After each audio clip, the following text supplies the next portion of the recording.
사건의 성격이 중대하므로 구속영장 실질 심사를 빠르게 심리하겠다. 형사합의 34부가 23일 실질 심사한다고 발표했습니다. 23일이 지나기 전이어서 아직 결정된 것은 없지만 재판부가 기일을 발표하며 사용한 단어의 느낌이 나쁘지 않습니다. 지기현 재판부가 구속영장을 심사하리라 생각했는데 새로운 재판부가 심리하게 된 것은 여러 면에서 중대한 의미를 지닙니다. 새로운 재판부가 등장한 변수의 김용현과 윤석열과 내란범들은 심리적으로 큰 타격을 받았을 것입니다. 형사합의 34부로의 배정은 어떻게 이뤄진 것일까요? 지기현이 심리적 압박을 못 이겨서 조이대에게 간청해서 이뤄진 일인지도 모르고 조이대에게 반기를 든 고등법원에서 지기현을 배척한 것인지도 모르고 조이대가 이재명 정권을 더 이상 자극하지 않으면서 내란 세력에 동조했을지도 모른다는 의혹을 떨치기 위해서 지금의 결정을 했는지는 모르지만 조은석 특검의 추가 기소와 구속영장 신청을 형사합의 34부에 새롭게 배당한 것은 중요한 의미를 갖습니다. 조은석 특검이 김용현을 추가 기소하면서 발표한 사항이 있습니다. 추가되는 기소 사건들과 기존 사건들을 합해서 재판하도록 빠른 시간 안에 병합을 신청해서 재판을 신속하게 진행하겠다 발표했었습니다. 그런데 지기현 재판부가 아니라 다른 재판부의 추가 기소 사건이 배정됨으로써 지기현 재판부가 다루던 내란 사건들이 새로운 재판부 34부로 병합될 수 있게 된 것입니다. 한마디로 말해서 지기현 재판부가 조이대에게 버림받은 것입니다. 구속영장이 인용되면 무엇이 달라질까요? 김용현이 석방되어 사바 세계의 신선한 공기를 마실 희망이 종료되는 것이고 석방 기대감에 부풀었던 내란범들도 같은 처지가 된 것이고 윤석열의 재구속 일자가 멀지 않았음을 알려주는 것입니다. 23일에 구속영장이 인용되면 이제야 비로소 내란 재판이 정상적으로 흘러가는 모습을 우리 국민이 보게 되는 것입니다. 윤석열과 내란범들에게 무죄를 선고할 수 없다면 지금 그들을 버리는 것이 조이대와 법원에게는 최선입니다. 법원에 대한 개혁 요구는 시기가 문제일 뿐 멈춘 것이 아닙니다. 아마도 금년 안에 대법관 임명 관련 법안과 대법관 수를 변경하는 법안이 입법될 것입니다. 대법원장의 인사권이 대법관 전체에 이관될 수도 있습니다. 그렇게 되면 대법원장의 법원 장악은 종지부를 찍게 됩니다. 졸속을 넘어서서 주권을 침해할 목적으로 파기환송한 재판도 이대로 없던 일처럼 넘어갈 수 없습니다.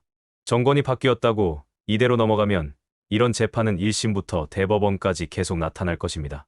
기자들의 편의를 돕기 위해서라는 황당한 이유로 문재인 전 대통령의 재판관할 변경 신청을 불허한 조이대가 조이대 대법원장이 결국 백기를 들었습니다. 김용현에 추가된 기소와 청구된 구속영장, 지기현이 아닌 다른 재판부에서 구속영장 심사를 받게 됐습니다.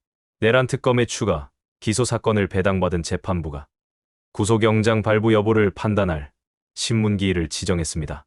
내란 숙의 윤석열을 풀어준 지기현 재판부가 아닌 다른 재판부입니다. 기분 좋은 MBC 뉴스를 먼저 들어보겠습니다. 서울중앙지법은 오늘 오전 내란 특검이 김용현 전 국방장관을 추가로 기소한 사건을 형사합의 34부에 배당했습니다. 재판부는 오후에 곧바로 구속영장 발부를 가늠할 신문기일을 지정했습니다. 주말 직후인 다음 주 월요일 낮 2시 반, 윤석열 전 대통령 재판이 열리는 날이기도 합니다. 조은석 특검이 김 전 장관을 증거인멸 교사 및 공무집행 방해 혐의로 기소한 시점은 그젯밤. 어제 법원은 사건의 중요성을 감안해 3명의 판사가 함께하는 합의부에서 재판을 진행하는 걸로 의견을 모았습니다. 그리고 전자 추첨을 통해 오늘 형사합의 34부로 사건이 배당됐습니다. 그런데 김 전 장관이 내란 혐의로 이미 반년 가까이 재판을 받아온 곳은 지기현 재판장이 있는 형사합의 25부. 내란 특검이 앞서 보석 취소와 구속영장 발부를 요청한 곳도 이 재판부였습니다. 6개월 구속기간이 엿새밖에 남지 않아 사건 병합이나 영장 발부 주체를 어느 재판부로 할지 고민하다 김 전 장관이 석방될 수도 있는 상황이었는데 형사 34부가 구속영장 신문을 진행하겠다고 밝힌 겁니다. 구속 연장 여부라는 시급한 문제를 먼저 판단하고 이후 사건 병합 등을 논의하려는 수순으로 보입니다. 내란 특검은 구속 촉구 의견서를 다시 냈고 김용현 전 장관 측은 법원이 절차를 어기고 신문기일을 바로 지정했다며 조은석 특검과 형사 34부 재판부를 직권 남용 혐의로 고발하겠다고 했습니다. 신문기일 변경도 신청했습니다. 구속영장 신문은 비공개가 원칙이지만 내란 특검법에 사건의 심리를 공개하도록 하고 있어 월요일에 예정대로 신문이 진행되면 재판정이 공개될 가능성도 있습니다. 조은석 특검은 지기현 재판부에 추가 기소했고 구속영장을 청구했고 보석 취소를 신청했었습니다. 조이대가 그냥 아무것도 안 했으면 지기현이 이끄는 재판부의 결정에 의해서 김용현이 풀려날 가능성이 많았습니다. 똘끼로 충만한 지기현이 기소는 받아들이고 구속영장은 기각할 것이다. 많은 사람들이 걱정했습니다. 어떤 연유인지는 모르지만 고등법원에서 지기현을 배척했습니다. 특검이 추가 기소한 사건을 형사 34부에 새롭게 배정했고 형사 34부는 신속하게 움직이며 23일 월요일에 구속영장을 심사한다고 특검과 김용현에게 전달했습니다. 내란은 아직 끝나지 않았고 내란 수괴는 거리를 활보하고 있습니다. G7에 참석해서 대한민국 부활을 알리고 마중 나온 김병기 더불어민주당 원내대표와 악수를 나눈 이 대통령. 이어 강훈식 비서실장과 악수를 나누는데 이 대통령이 뭔가 말을 건네자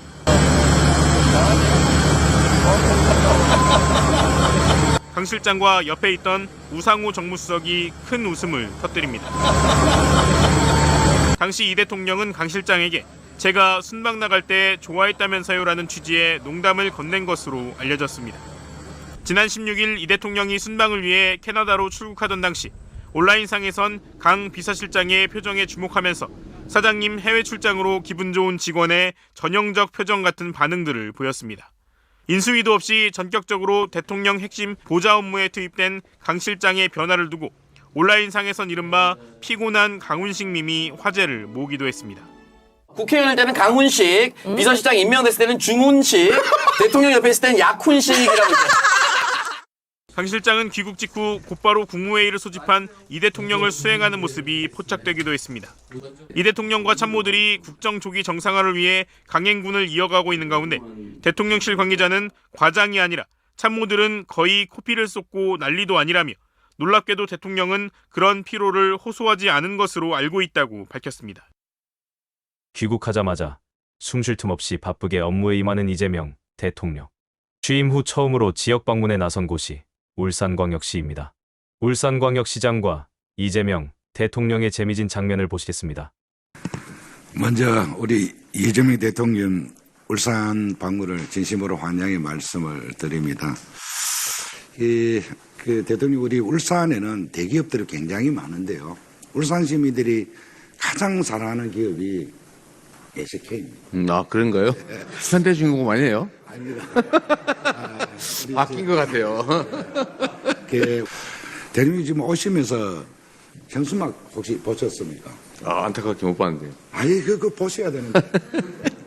전 울산 전역에 환영한다는 그 현수막을 참 만들어놨습니다.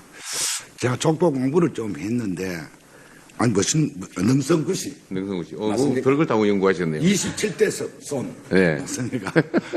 그래서. 27대에서는 저도 모르는 건데. 굿이 정치내에서. 네네. 아니, 현수막을 쫙 도배를 해놨어요. 그랬어요? 예. 그래서 우리 외손이 대통령 됐다. 너무나 자랑스럽게 생각하고 넷째 아들이 됐으니까 어떤 누님이 막 생기시더라고요. 우리 효자, 명자, 우리 돌아가신 어머님을, 네. 우리 항렬 어머 누님이라면서, 어떤 누님도 막 생기고 하시는데, 지금 난리가 났습니다. 네. 이 난리가, 제가 보니까 6.25 때 난리도 아닙니다. 상당히, 오신다고 지금 전역에 환영해. 감사합니다. 예. 속도감 좀 낼 수 있도록. 또 다른 게 있으면 예산을 좀 주시면. 열심히. 하는 거 봤어. 잘하겠습니다. 알겠습니다. 그 다음에 저희들 마지막으로 사실은 울산에 국제정원 박람회를 개최를 합니다. 아, 그래요? 그런데 그 산업의 산물인 그 산업 폐기물들이 있습니다. 이걸 매립장을 해놨는데 이곳에 저희들 정원을 조성하는 부분입니다.